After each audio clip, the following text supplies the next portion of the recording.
Hi there. Now we're going to do lesson 86. These ideas are for review today. We're going to start with paragraph 1, lesson 71. Only God's plan for salvation will work. It is senseless for me to search wildly about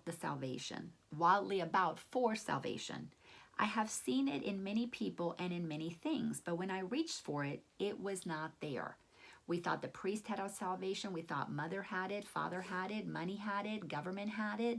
We thought spouse, boyfriend, lover, sister, employer, a friend, coworker, client had it. We thought somebody else had our salvation, but it was never there. It's always had to be, we make the decision for it inside. I was mistaken about where it is. I was mistaken about what it is. I will undertake no more idle seeking. Only God's plan for salvation will work, and I will rejoice because his plan can never fail. Notice that no matter what happens, nobody can make you decide what to think. It's impossible. Some people might influence your thinking, but you still have to agree to believe that, to be influenced by it. But nobody can make you think anything you don't want to think. Until you get that as a truth, you're going to really believe that your mind doesn't belong to you, and the ego is going to have a field day having you think something else is thinking for you, because once you know you're the one thinking, you have to become totally willing to be fully responsible for the thoughts that you hold in your consciousness, because they are creative. They are going to be expressed. They're going to expressed or suppressed, but they are going to be your truth because you will believe them to be so. And once you have a thought, the universe can only say yes to whatever you're thinking. Life is horrible? Yes. Life is wonderful? Yes.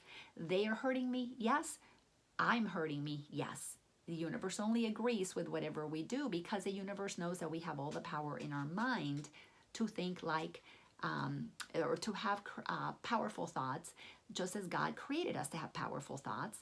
We're just using our power to align with God's thoughts and receive them instead of blocking them. So these are some suggested forms for applying this idea specifically. Here are 3 bridge affirmations. God's plan for salvation will save me from my perception of this. So God's plan for salvation will save me from my perception of this. Or you could say, this is no exception in God's plan for my salvation. This judgment is no exception. It cannot change what God has decreed as so. Let me perceive this only in the light of God's plan for salvation. How can I use this situation to help me see how I've been blocking God's salvation from my own salvation from myself?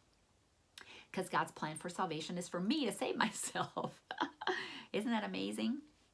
Now let's go on to paragraph 3. This is for a review for lesson 72. Holding grievances is an attack on God's plan for salvation.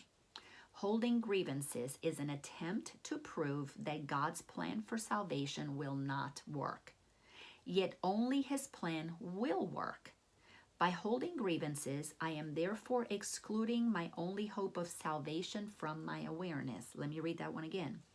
By holding grievances, by holding them means that we are agreeing with the grievance, that we have been wronged, that we are right, that we are righteous, that we have been deceived, that we have been, that the doubt that we hold is true.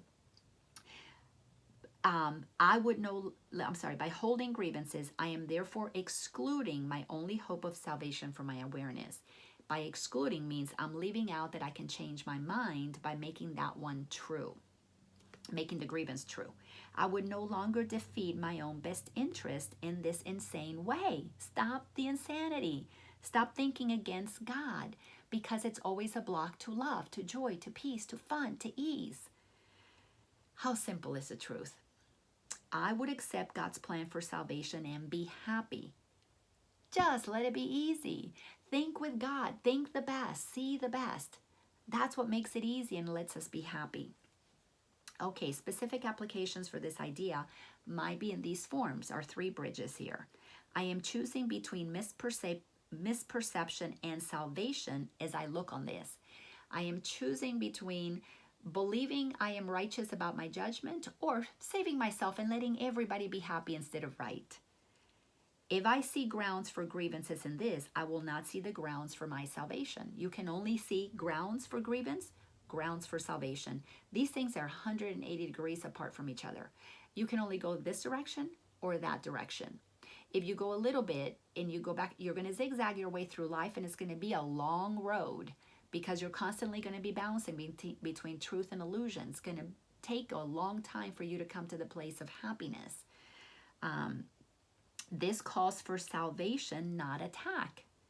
This calls for my salvation, not my attack. So if I have a grievance, don't use it to attack yourself. Use it to learn how you blocked yourself from love, then forgive yourself and move on. And allow that God's plan for salvation is the only one that will work. What's God's plan for salvation? You were created free to use your mind as you will. Your best thing is to will with God, and then you set yourself free, than to will against God. Thanks a bunch, and I hope you enjoyed lesson 86. Bye-bye.